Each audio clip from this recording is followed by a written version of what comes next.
Hello all, welcome to Vedic, and here we are going to start our today's analysis for Indian Express, and day is 11th April 2022.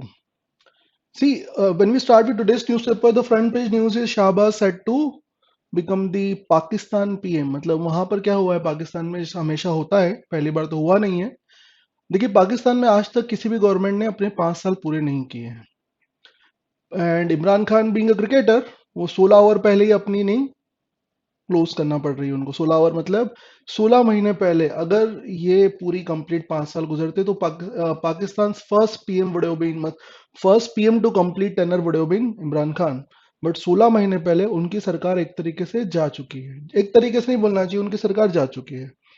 He lost the mandate basically, है ना, क्योंकि उनकी जो सरकार थी वो एक मिलीजुली सरकार, मतलब उसमें सपोर्ट जो था इनके साथ में कई दलों का वो था, और वो दलों ने सपोर्ट अपना वापस ले लिया है, तो इमरान खान को अपनी सरकार गंवानी पड़ी है। इमरान खान ने इस पर्टिकुलर इंसिडेंट, मतलब इस पूरे घटनाक्रम पर ये कहा है कि this is like 1947 we got independence and again we have to fight for the independence. ये आजादी का संग्राम स्टार्ट होने वाला है उनके यहाँ पे, सो कॉल्ड क्रांतिकारी तरीके से उन्होंने बात की है, आपको कुछ सुना सुना सा लग रहा होगा। देन वहां जो नए प्रधानमंत्री आने वाले हैं, he is going to be Shahbaz Sharif. अब इमरान खान जो थे वो तहरीक इंसाफ पार्टी के लीडर थे, अब उनकी पार्टी का जो मैंडेट है वो जा चुका है। His party is no more in government now, the government will be made by Sharif. Shahbaz Sharif का नाम आपको शरीफ सुनने में आ रहा हो, तो he is brother of the ex PM Nawaz Sharif. अब शहबाज शरीफ, नवाज शरीफ दोनों के दोनों पीएमएल, पाकिस्तान मुस्लिम लीग नवाज गुट जो होता है उसके मेंबर हैं, एंड ये शहबाज शरीफ तो उस पीएमएल नवाज के अध्यक्ष हैं, is president of the party. Shahbaz Sharif 3 बार पंजाब जो उनका प्रांत है, जो उनका पंजाब है पाकिस्तान का, उसके सीएम रह चुके हैं। इनके पास जेल जाने का भी तजुर्बा है, ये इनके बेटे के साथ में जेल जा चुके हैं। उनके बेटे का नाम हमजा था, ही वाज जेल्ड इन 2019, है ना, 2019 में जेल भी जा चुके, मतलब बड़े तजुर्बेकार जिसको बोलना चाहिए सीएम रहे हैं और पीएम बनने वाले हैं। He has been very aggressive. इनके आप अगर कहीं आपको देखने को मिलता होता है इनके भाषण, नेट पर आप देखेंगे तो इनका अग्रेशन, उसमें अग्रेशन जो है बेसिकली इनका जो जिसको बोलना चाहिए गुस्सा है ना, वो सारा उसमें सीधे सीधे प्रतीत होता है। तो he is going to be making government there, he is going to become the PM of Pakistan, along with जो इनकी पार्टी है पीएमएल, जैसे मैंने आपसे कहा नवाज, इनके साथ में दूसरी कई सारी पार्टी, पूरी की पूरी अपोजिशन एक तरीके से शरीक होगा। उसमें आसिफ अली जरदारी जो कि एक्स पीएम बेनजीर भुट्टो के जो पति हैं, वह उनकी जो पार्टी है पाकिस्तान पीपल्स पार्टी, वो पाकिस्तान पीपल्स पार्टी भी इस गवर्नमेंट में शरीक होने वाली है। एंड आसिफ अली जरदारी के जो पुत्र हैं, जो जिनको कहा जाता है बिलावल भुट्टो, वो भुट्टो आपको लग रहा होगा Asif Ali Zardari and Bilawal Bhutto, because Bhutto is a very saleable, जिसको बोलना चाहिए सरनेम इन पाकिस्तान, है ना। सो आसिफ अली जरदारी के पुत्र Bilawal Bhutto is going to be the foreign minister, because देखिए मैंने कहा ना दोनों पार्टी मिलकर के वहां सरकार बनाने वाली है। सो वहां पर उनके बेटे जो बिलावल भुट्टो हैं, जो पाकिस्तान पीपल्स पार्टी को बिलोंग करते हैं, he is going to become foreign minister in Pakistan. ये जितने महीने भी सरकारें बचती हैं, इन महीनों में Shahbaz Sharif is going to be PM and Asif Ali Zardari son Bilawal Bhutto is going to be the foreign minister there, है ना। तो ये पूरा घटनाक्रम, इस पर्टिकुलर जो हेडलाइन देखते हैं इसमें, और इसके डिटेल एनालिसिस, डिटेल आगे देखें कंटिन्यू टू पेज 2 जो बोलते हैं, उसमें सारा कुछ ये बताया गया है। And also Imran Khan got the मतलब जो उसको बोलना चाहिए, he became the first prime minister in Pakistan history to be sent home after losing the house trust, मतलब जो ये अपना नो कॉन्फिडेंस मोशन जो कहा जाता है, उसके थ्रू अपनी सरकार गंवाने वाले ये पहले जिसको बोलना चाहिए प्रधानमंत्री हैं इमरान खान। और ये अपने आप में बड़ा हर्ष का विषय है कि इस बार प्रधानमंत्री इमरान, इस बार जो वहां के प्रधानमंत्री हैं, वो किसी कू या किसी तख्ता पलट के तरह के तहत उनकी गवर्नमेंट नहीं गई है। उनकी गवर्नमेंट प्रॉपर एक डेमोक्रेटिकली जिसको बोलना चाहिए, या एक कॉन्स्टिट्यूशनल प्रोसेस बोल दी जाए, जो उन्होंने तो उसको स्किप करना चाहा था, बट इस बार बिना किसी तख्ता पलट, मतलब बिना आर्मी के इंटरफेरेंस, एटलीस्ट आर्मी के ओवर्ट इंटरफेरेंस के बिना, उनकी सरकार वहां जो पीएम है वो अपनी अपनी सरकार को 5 साल नहीं चला पाए। But he has become the first prime minister in history of Pakistan to be sent home after losing house trust. So ultimately Shahbaz Sharif जो होंगे वो हम पाकिस्तान के नए प्रधानमंत्री होने वाले हैं, है ना। अब उसमें वही न्यूज में आप देखते हो तो इंडिया पाक टाइज जो यहाँ पर दिया हुआ है कि इंडिया और पाकिस्तान के जो रिश्ते नाते जो ताल्लुकात रहेंगे उसमें थोड़ा सुधार की गुंजाइश हो सकती है, क्योंकि नवाज शरीफ फैमिली जो शरीफ फैमिली है वो बेसिकली इंडिया के साथ में, भारत के साथ में अच्छे ताल्लुकात के हमेशा पक्षधर रहे हैं। And this he has been to India too. इनकी बात की जाए शहबाज शरीफ की, तो ये 2013 में शायद इंडिया यहाँ कर आके भी गए हैं। तो इनके आने के बाद में शायद ऐसा माना सकता है कि इंडिया और पाकिस्तान के बीच के डिप्लोमेटिक जो रिलेशनशिप है वो शायद अभी थोड़ी सी बेहतर हो सकेगी। तो this is one of the assumption बोल दीजिए इसको, अपने आप में आप ये बोल सकते हैं कि this is one of the assumption we have taken, कि अगर ये आते हैं तो इंडिया पाकिस्तान के डिप्लोमेटिक ताल्लुकात फिर से शायद कुछ बनने चाहिए, है ना। सो दैट इज, ये अपने आप में न्यूज है। इसको डिटेल में देखें तो ये सेकंड पेज पर इसी न्यूज को ब्यौरा पूरा प्रॉपर दिया हुआ है। यहाँ पर मैंने उसको अंडरलाइन भी किया हुआ है कि शरीफ हुई पाकिस्तान मुस्लिम लीग नवाज ग्रुप के जो ये लीडर हैं, आपको मैंने यहाँ बताया अभी। फिर इन 2019 अकाउंटेबिलिटी ब्यूरो में इनको उनके इनके बेटे को अरेस्ट किया था, मनी लॉन्ड्रिंग इशू जो होता है हवाला के लिए, इनको अरेस्ट किया गया था, है ना। Asif Zardari propose name of prime minister, मतलब जरदारी नहीं, इनका प्राइम मिनिस्टर का नेम जो है प्रपोज किया था। और Bilawal Bhutto is going to be the foreign minister, I told you earlier. भाई खान, हाँ एक और चीज मैं आपको बताना रह गया। पाकिस्तान के देखिए प्रधानमंत्री जो अभी इमरान खान थे, इन्होंने अपनी तरफ से भरसक प्रयास किया था पाकिस्तान के लिए अपनी सरकार को कंटिन्यू कराने का। तो इन्होंने एक बार उन्होंने पूरा पार्लियामेंट जिसको बोलना चाहिए वहां पर फिर से चुनाव कराने की कवायद उन्होंने की है, वो नहीं हो पाई, सुप्रीम कोर्ट ने उसके अगेंस्ट फैसला दिया। फिर उन्होंने he made a बॉस्ड up attempt. बॉस्ड up attempt का मतलब होता है एक ऐसा फेल्ड अटेम्प्ट इन्होंने किया कि जहां पर यह शायद ऐसा बताया जा रहा है कि इन्होंने जो जनरल कमर जावेद बाजवा हैं, जो कि पाकिस्तान आर्मी के चीफ होते हैं, इमरान खान ने अपने तौर पर अपने तरीके से इनफैक्ट उनको भी उनके पद से हटाने का प्रयास किया और ये चाहा कि उनकी जगह कोई दूसरा बंदा उनकी जगह आता है, some other person coming to the becoming army chief could have help Imran Khan to save his government. तो उन्होंने एक तरीके से यहाँ भी बताया गया कि Khan made a botched attempt to replace army chief general Qamar Javed Bajwa, जो कि वह कर ना पाए। तो this complete news contains details about who is going to be the new Pakistan PM, what happened to the last PM and this like this। तो ये पूरा, और ये इंडियन एक्सप्रेस की केवल ये अकेली फ्रंट पेज न्यूज नहीं है, at so many places inside in editorial, है ना। और कई जगह पर पाकिस्तान पीएम जो ये परिवर्तन जो वहाँ हुआ है पाकिस्तान की असेंबली में, उस पर कई सारे लेख इसके अंदर आपको मिलेंगे। उसके बाद हम आते हैं, आगे बढ़ते हैं। तो यहाँ पर देखते हैं तो यूक्रेन के इशू पर, और यूक्रेन में जिस तरीके से वहां पर अभी जो संघर्ष चल रहा है उसको किस तरीके से शांत किया सकता है, किस तरीके से मिटिगेट किया सकता है, और बाकी कई मुद्दों पर पीएम मोदी एंड बाइडेन एक 2+2 डायलॉग की यहाँ पर न्यूज है। 2+2 डायलॉग का मतलब होता है कि जब दो पर्टिकुलर मिनिस्टर्स एग्जैक्टली उनके काउंटर पार्ट से नॉर्मली जो मिलते हैं, हमारे केस में देखें तो यहाँ पर फॉरेन मिनिस्टर या एक्सटर्नल अफेयर मिनिस्टर एंड जो अपने डिफेंस मिनिस्टर होते हैं, वहां पर जो यूएस की बात की जाए तो वहां के काउंटर पार्ट जो उनके सेक्रेटरी जो होंगे, है ना, स्टेट सेक्रेटरी एंड दिस जिसको बोलना चाहिए डिफेंस सेक्रेटरी तो होते हैं, उनसे मुलाकात होती है और उसको एक 2+2 डायलॉग बोला जाता है। मतलब कि 2+2 डायलॉग की अगर बात की जाए तो इंडिया ने केवल क्वाड नेशन जिनको बोलते हैं, क्वाड नेशन की बात करें तो उसमें आता है यूएस, जापान, ऑस्ट्रेलिया, इन देशों के साथ में India is gone for 2+2 dialogues earlier. और उसके अलावा रशिया के साथ भी हम लोगों ने 2+2 डायलॉग किए हैं। तो वही 2+2 डायलॉग जो है अभी पहले तो PM Modi and Joe Biden they are about to talk on various issue, as I told you, यहाँ पर मैंने इसको अंडरलाइन भी किया है। Close consultations on the consequences of Russia's brutal war against Ukraine and mitigating its destabilizing impact on the global food supply and commodity market, इस पर they are going to speak। and उसके अलावा defence minister Rajnath Singh और हमारे external affair minister ने कहा ना, defence minister और एक्सटर्नल अफेयर मिनिस्टर जो होते हैं वह इनके काउंटर पार्ट जो दूसरे देश के होते हैं उनके साथ में गुफ्तगू वार्तालाप विचार विमर्श जो है वो करते हैं। तो यहाँ पर हमारे डिफेंस मिनिस्टर राजनाथ सिंह, हमारे external affair minister S Jaishankar are going to speak to the defence secretary and state secretary. मतलब डिफेंस सेक्रेटरी की बात की जाए तो Lloyd Austin and state secretary की बात की जाए तो एंथोनी ब्लिंकलिन, इन लोगों के साथ में बात करने वाले हैं। तो यहाँ पर वही बेसिकली अभी जितने भी इंडिया और यूएस के बीच के जो आपसी ताल्लुकात हैं उसमें कॉपरेशन कैसे क्या बढ़ाया जाएगा और उन सारे मुद्दों पर they are going to speak, they are going to meet. तो they have gone to US and they are going to meet this counterparts of theirs, है ना। तो इसमें ही आपको कुछ बताया गया। इसमें आगे बढ़े तो डिटेल में अब देखते हैं। तो Biden and Modi will discuss cooperation in on the range of issues including ending the covid pandemic, countering climate crisis, strengthening global economy, upholding free, open, rule-based international order to bolster security, democracy, prosperity in Indo-Pacific region.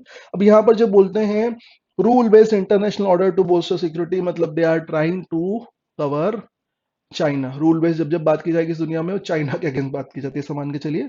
तो इन मुद्दों पर Modi, Biden and Rajnath Singh, S Jaishankar जो हमारे defence minister and external affair minister रहे हैं, वो Blinken and Austin जो होते हैं, Lloyd Blinken Antony Lloyd Austin and Antony Blinken के साथ में बात करने वाले हैं। तो ये जो न्यूज थी, it was related to India US 2+2 dialogue on various issues including Ukraine, है ना। तो ये दो न्यूज हमने देखी, उसका डिटेल आपको सेकंड पेज पर दिया हुआ है। मैंने कुछ मुद्दे थे आपको इसके बारे में बता दिया है।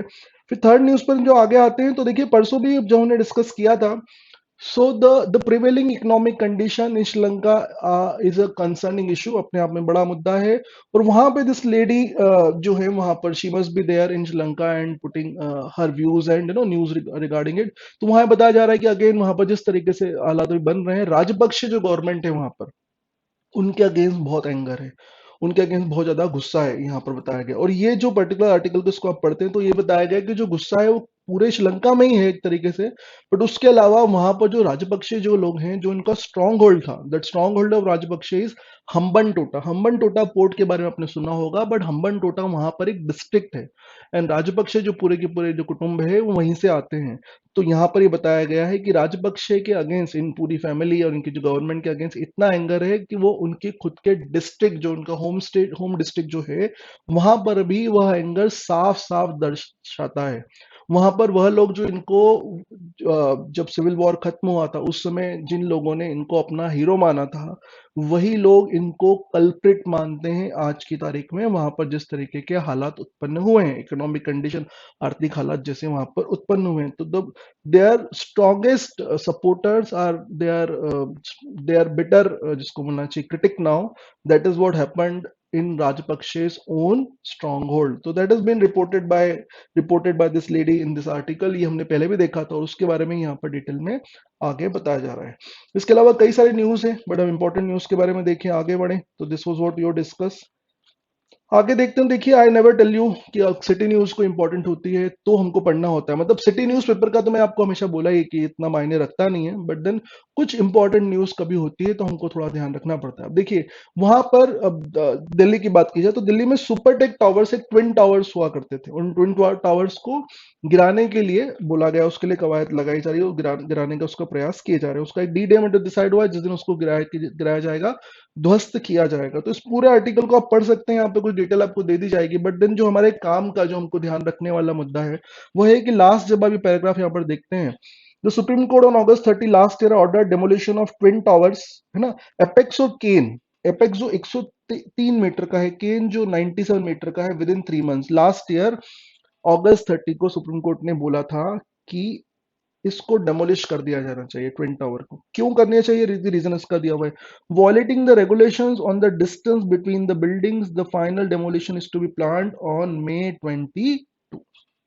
क्लियर। सो May 22 को इसको फाइनली डेमोलिश किया जाना है, तो उसके लिए पूरी प्रोसेस जो भी जिस तरीके से उसकी प्रिपरेशन जो की जानी चाहिए, वो सारा कुछ यहाँ पर चल रहा है। और आपको केवल ये मुद्दा बेसिकली आपको क्लैरिटी से मालूम होना चाहिए। तो इस पूरे डिटेल में, वैसे बहुत बड़ा करीब करीब पूरा पेज ही इस पर डिपेंडेंट है, अब मान के चलिए, बट देन आपको बेसिकली ये यहाँ क्लैरिटी होनी चाहिए, इसको थोड़ा सा आप पढ़ लीजिएगा, है ना। वैसे नॉर्मली सिटी न्यूज का मैं आपको बोलता नहीं हूँ, but this is quite important. अब फर्स्ट यहाँ पर आगे बढ़ते हैं कि यहाँ पर जो कुछ प्रोटेस्ट और क्या बोलना चाहिए, कुछ वायलेंस हुआ है जेएनयू में हमेशा की तरह, तो उसके बारे में यहाँ पर न्यूज दे दी गई है। मुझे लगता नहीं वो इतना प्रमुख मुद्दा है, इसके बारे में डिस्कस किया जाना चाहिए। अब क्या समय है तो उसको पढ़ सकते हैं, but I don't find that more important, right. तो आगे बढ़े। तो आगे ये जो पेज की बात करते हैं, पांचवा पेज जो यहाँ पर है, देखिए ये पेज में आपको इसमें नाना प्रकार के चित्र, यहाँ पर जो नेताओं के फोटो वगैरह आपको यहाँ पर दिख रहे हैं, but mostly they this complete page consist of the statement given by various leader including PM Modi जो ने कहा है कि कोविड अभी भी खत्म नहीं हुआ है, इट कैन शो एनीवेयर, ये अपने आप में कहीं पर भी आ सकता है ना। इसका इसका डेंजर जो है मल्टीफेसेट, इसको डिजीज बोला गया है, बहरूपिया बीमारी कहा गया है पीएम मोदी ने। तो he has given some statement, उसका डिटेल यहाँ दिया हुआ है। Then other statement given by various leader various places. तो I don't find this page that important. अब चाहे तो एक बार देख लें, बट इसमें वैसे कुछ सब महत्वपूर्ण आपको मिलेगा नहीं यहाँ पर। आगे पे जाके ना स्टेट न्यूज में आता है, यहाँ पर वेरियस जो इश्यूज हुए हैं वहां पर वन साइडेड सा इन्होंने न्यूज जैसे बना करके दिया हुआ। आई don't find that important enough, तो उसे आप पढ़ने की आवश्यकता नहीं है। हाँ, एक आप जो पढ़ सकते हैं वह है आंध्रा कैबिनेट, जो भी फिर से उन्होंने पूरी, वहां के सीएम ने अपनी पूरी कैबिनेट एक तरीके से फिर से बनाई है वहां पर।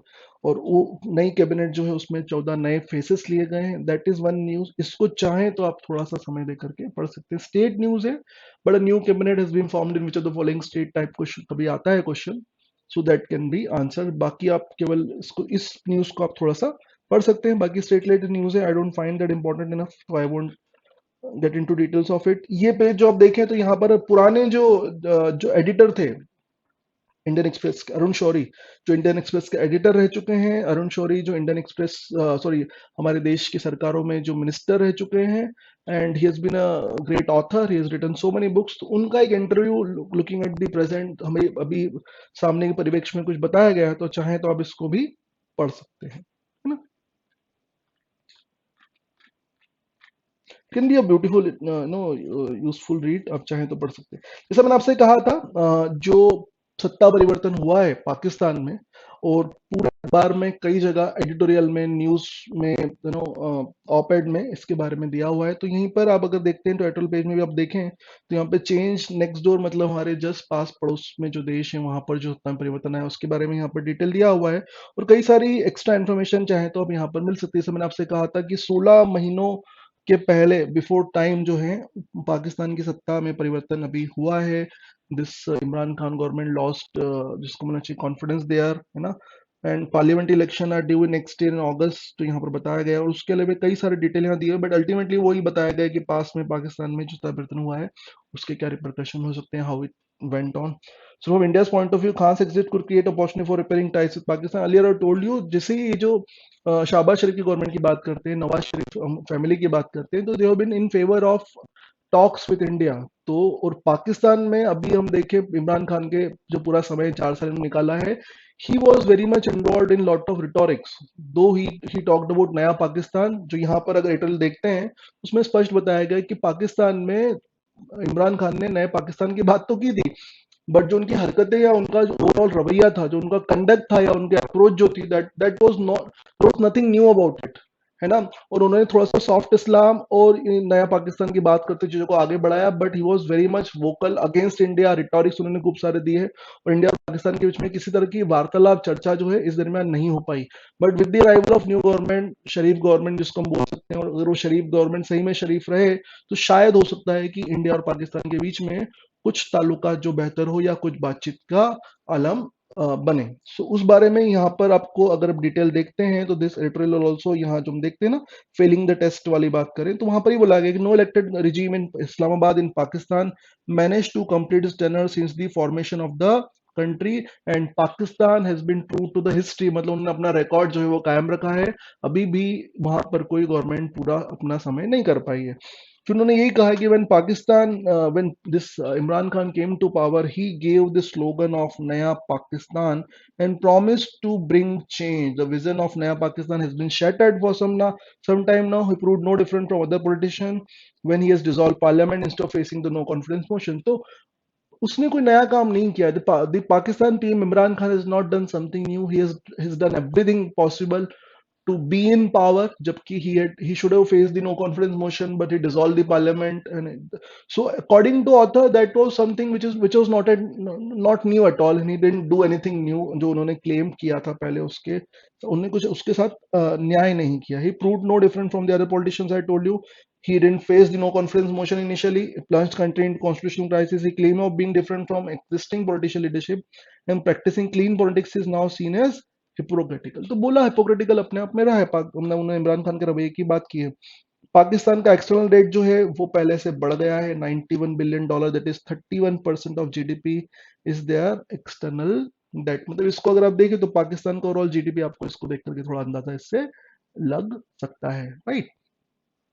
So that is what he is given over here. यहाँ पर दिया Pakistan Khan and no pragmatic economic policy showed superficial understanding of the problem faced by the Pakistan. तो दो पाकिस्तान में सब कहा जा रहा है कि इमरान खान ने lost the power, right? And but still when even when he was in power, the Pakistan was no different, though he promised of new Pakistan, but then Pakistan remain what Pakistan is all about, वहां कुछ परिवर्तन ज्यादा कुछ आए नहीं है।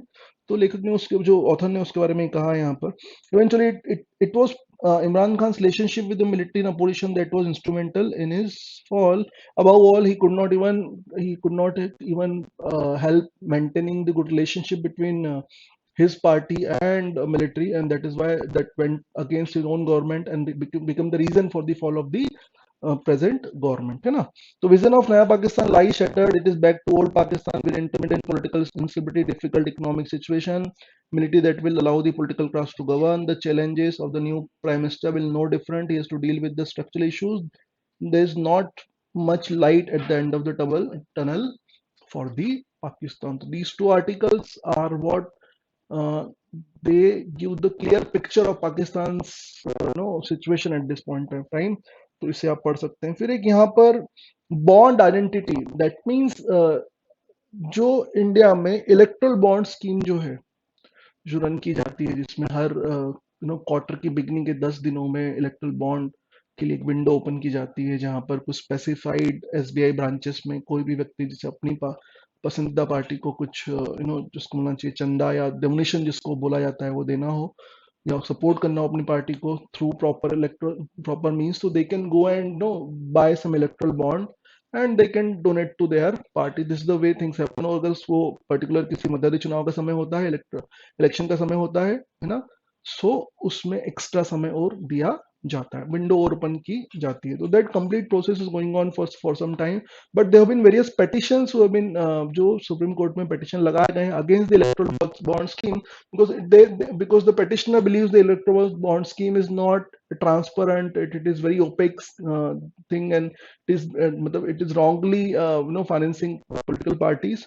So India's apex court, that means Supreme Court, will hear the petition challenging the electoral bond scheme. While this news should be welcomed, it is noteworthy that CJI has not specified any specific date or any set any timeline for arriving at the judgment, है ना? उसमें दो prominent NGOs जो हैं, common cause ना and association for democratic reform ADR, इन लोगों ने लीगली चैलेंज किया है इस स्कीम को जो 2018 में स्टार्ट हुई थी। तो उस स्कीम के बारे में और क्यों इसके क्या इसके रिपरकशंस हैं, क्या इसके अगेंस्ट पॉइंट्स हो सकते हैं, वो यहाँ पर डिटेल दिया है। आई वुड रिकमेंड कि आप इसको एक बार अच्छे से चाहें तो पढ़ लें। इसमें जो जो पॉइंट इसे लगते हैं जो इलेक्टोरल स्कीम के अगेंस्ट जाते हैं, उसका जिस तरीके से विरोध है वो यहाँ पर दिए गए हैं, तो उसको बाय चाहें तो उसके बारे में एक बार पढ़ सकते हैं, है ना? We come down to next page. तो again in blueprint about the prosperous Punjab, तो अभी तो खैर मुझे लगता नहीं इसको पढ़ने की आवश्यकता है। यहाँ पर again Pakistan coup in without a coup, मैंने कहा ना, without military getting into for a without military going for a coup, for a तख्ता पलट जिसको बोलना चाहिए, इस बार वहां पर बिना तख्ता पलट के पाकिस्तान में सरकार जो गिरा दी गई है, तो उसी के बारे में डिटेल एनालिसिस यहाँ पर एक तरीके से दिया हुआ है। चाहे तो इसको भी आप एक्स्ट्रा पढ़ सकते हैं, कुछ फैक्चुअल इन्फॉर्मेशन मिले तो आप उसको लिख सकते हैं, राइट?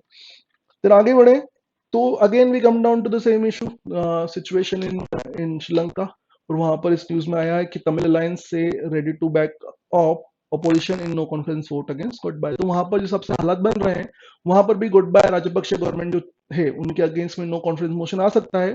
तो सम तमिल अलायंस जो वहां पर होते हैं उन्होंने कहा है कि we can vote against the Gotabaya Rajapaksa government. तो उसमें ये वोट करना तो बड़े वो नहीं है, बट देन वहां पर नो कॉन्फिडेंस मोशन लाया जा सकता है looking this situation, that can B one of the news. इस पे आगे जाकर डेवलपिंग स्टोरी जो बनती है उस पर आपको थोड़ा सा ध्यान रखना होगा।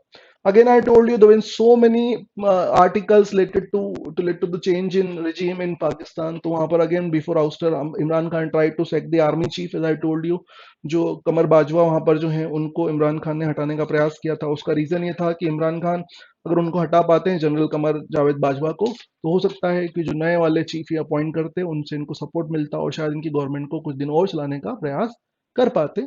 तो वही बताया गया है कि ही ट्राइड टू आउट मतलब he tried to sack army chief, failed in it, and ultimately he himself was sacked by the people, right? यही तो अब वही अगेन यहाँ पर डिटेल वही दिया हुआ है कि when he'll become Shahbaz Sharif is going to become PM, तो we may have good relationship with जिसको बोलना चाहिए Pakistan. Same has been told by China as well. Shahbaz better for ties with the Beijing as well. मतलब हम जो अपने लिए अपेक्षा करते हैं, same they are expecting for themselves, and we are talking about China here. तो welcome back to पुराना पाकिस्तान. बिलावल भुट्टो जो है उन्होंने वही बोला है कि जिन्हें नए पाकिस्तान की जो बात की गई थी जिसमें इमरान खान वहां पर थे, वो पाकिस्तान रहा नहीं. Now we come down to old Pakistan, पुराना पाकिस्तान. तो बिलावल भुट्टो वहाँ के बड़े लीडर हैं. आप कभी सुने हो तो आपको मालूम पड़ा कितने बड़े लीडर हैं. एनीवेज, सो उन्होंने अपने बारे में बोला था. ठीक है, तो वेस्ट बंगाल ने जो अब ये कुछ दिनों पहले वहां पर इसराइल एंड पैलेस्टाइन जो हमेशा चल रहा होता है, उनके बीच में कुछ विवाद हुआ है, कुछ लोग मारे गए हैं, उसकी न्यूज यहाँ पर आपको बताई गई है. चाहे तो डिटेल में इसको आप पढ़ सकते हैं. Right, again news related to explain में हम जाते हैं. तो explain, I have told you, it's always important to read explain. वहां पर हर मुद्दे की बारीकी से डिटेल बताई जाती है. उसमें आप देखें तो सीयूईटी के बारे में एक डिटेल बताई गई है जो एनीवे आप पढ़ सकते हैं. It can be very much useful. Also power shift in Pakistan है, उस पर पूरी न्यूज दी गई है, चाहे तो उसको भी आप पढ़ सकते हैं. एंड इस पूरे अखबार को आज दिन भर आप जो इस पेज को आप देखते हैं तो you will find so many articles, editorials, news related to change in regime in Pakistan. तो हाँ, एक जो न्यूज यहाँ पर आगे आती है, आरबीआई ने अभी जो भी पॉलिसी लेकर के आए थे, है ना, मॉनेटरी पॉलिसी, उसमें बोला है कि they can come up with the policy when ATM से पैसे यूपीआई के थ्रू विड्रॉ किए जा सकते हैं. मतलब उसको कार्डलेस ट्रांजेक्शन जो बोला जाता है, जो आपने बिल्कुल सुना होगा, कार्डलेस ट्रांजेक्शन होता है, but cardless transaction has been implemented by a few banks till now, है ना. केवल कुछ बैंकों ने कार्डलेस ट्रांजेक्शन जो है वो इम्प्लीमेंट अपने आप में किया है, but here in we are talking about a general cardless UPI based transaction from ATM. मतलब एटीएम पर आप जा करके वहां पर यूपीआई के थ्रू अगर कैश विड्रॉ करना चाहते हैं तो you are going to put your details and it will show one QR code and your through your mobile phone. When you're going to scan the QR code and going to approve from an app from in your mobile, you will be able to withdraw some money from ATM. And it will be a general phenomena. ये मतलब आप किसी भी bank का आपका account हो, आपको इस तरीके से एटीएम से यूपीआई के थ्रू कार्ड का इस्तेमाल किए बिना कैश विड्रॉ करने की फैसिलिटी आगे दी जा सकती है, जो नॉर्मली अभी केवल कुछ बैंकों के द्वारा दी जाती है. और वो भी यूपीआई के थ्रू नहीं दी जाती है, वो उनका अल्टीमेटली अपने अकाउंट से ही होता है. तो अभी देखें तो आईसीआईसी, कोटक, एचडीएफसी, एसबीआई, ये कुछ बैंक हैं allow their users to withdraw cash from the ATMs without a card. A feature introduce in wake of कोविड-19 पैंडेमिक के ताल्लुक में फीचर लाया गया था. But now Reserve Bank of India has proposed to make a cardless withdrawal facility available at all ATMs, irrespective of banks, through the UPI interface. This is one of the key decisions made in recent RBI Monetary Policy Committee. जो अभी policy की बात की गई थी, policy आई थी, उसमें ये डिसीजन जो है वो लिया गया है. I discuss that on Saturday. तो उसमें ATM soon would show an option to withdraw cash using UPI. Once that option is selected, user would have to add the amount to be withdrawn, following which QR code would be generated on the ATM machine. The user would then have to scan that code on their UPI app and enter the PIN, following which the ATM would dispense cash. तो जैसा मैंने आपको बताया, वो screen पर एक UPI sorry QR code आएगा, scan करके आप प्रोसेस करके पैसा निकाल सकते हैं. अब इससे क्या होगा, इससे जो डेबिट कार्ड के थ्रू पेमेंट वगैरह होते हैं उससे रिलेटेड कई बार इश्यूज होते हैं, और उसके रिलेटेड कई सारे स्कैम या जो फ्रॉड होते हैं, उससे बचा जा सकेगा. But it will be limited to certain amount जो है, उसी तक इसको लिमिट किया जाएगा. Debit cards are currently most popular way of cash withdrawal at ATMs. As of now there are more than 900 million debit cards in the country. That is around 90 crore बोल सकते हैं.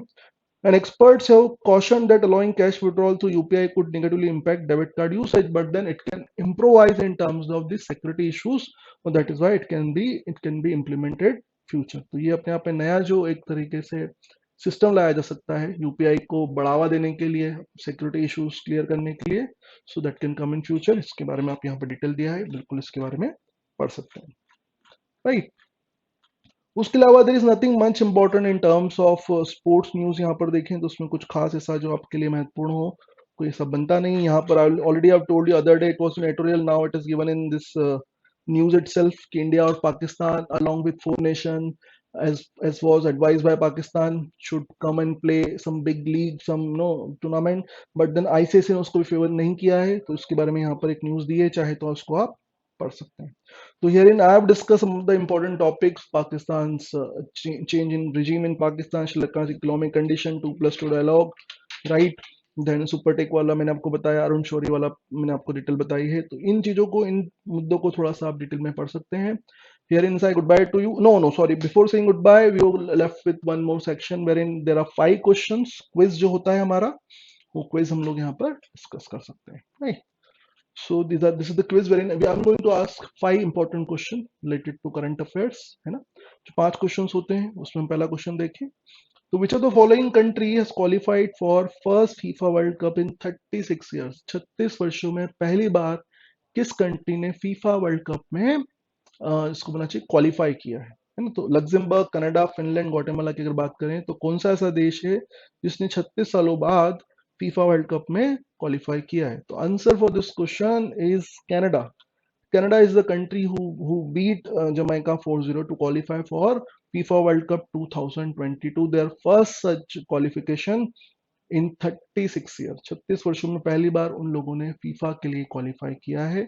This can be very important question in fourth section, है ना? Canada आप इसको याद रख लीजिएगा. नेक्स्ट क्वेश्चन से is who became the first Indian origin woman to track solo unsupported to the south pole, है ना?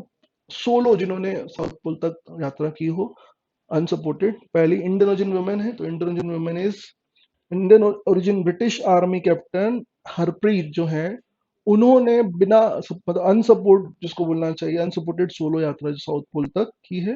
तो she became the first Indian women, first women of Indian origin आप उसको बोल सकते हैं. तो आंसर शुड बी हरप्रीत, है ना?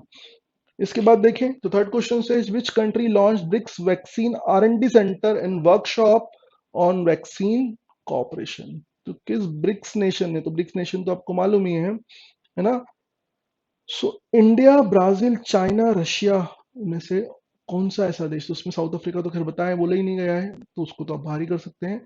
तो बचे 4 देशों में किस देश ने ये BRICS vaccine R&D centre workshop जो है वो आरंभ किया है, लॉन्च किया है? तो it was launch by India itself, हमने इसको लॉन्च किया है ना? तो union minister of health and family welfare doctor Mansukh Mandaviya launch BRICS vaccine R&D centre with other BRICS nations leaders, है ना? तो it has been opened in New Delhi. Okay, चलिए अगला क्वेश्चन होता है who is set to become the next chief of army staff? Who among the following is going to become the next chief of army staff? तो हियरन देखिए, जो lieutenant general जो lieutenant general army chief general Manoj Mukund Naravane जो है वो अभी भी कुछ दिनों में रिटायर होने वाले हैं. उसके बाद में lieutenant general Manoj Pandey is going to become the chief of Indian army staff in time to come, है ना?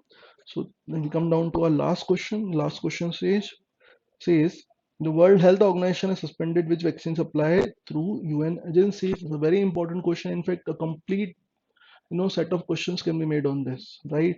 So अभी WHO ने कोवैक्सीन जो हमारी मेडिसिन है, जो कि भारत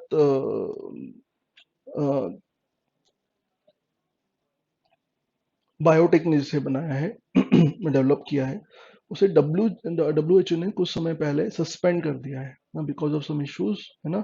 तो उसमें परिवर्तन कुछ ला जाएंगे, उसके बाद शायद उसको फिर से स्टार्ट किया जाए. तो WHO suspended Bharat biotechs covid vaccine Covaxin supply through UN agencies. So WHO said there will be an interruption of the supply of Covaxin to the suspension of production for export. WHO clarified the Covaxin is effective and no safety concern existed, है ना? So these were the 5 questions related to latest happenings. With these 5 questions and quiz, I here say bye to you. We are going to meet tomorrow again with the analysis of the tomorrow's newspaper. Thank you very much. Thanks a lot. Bye.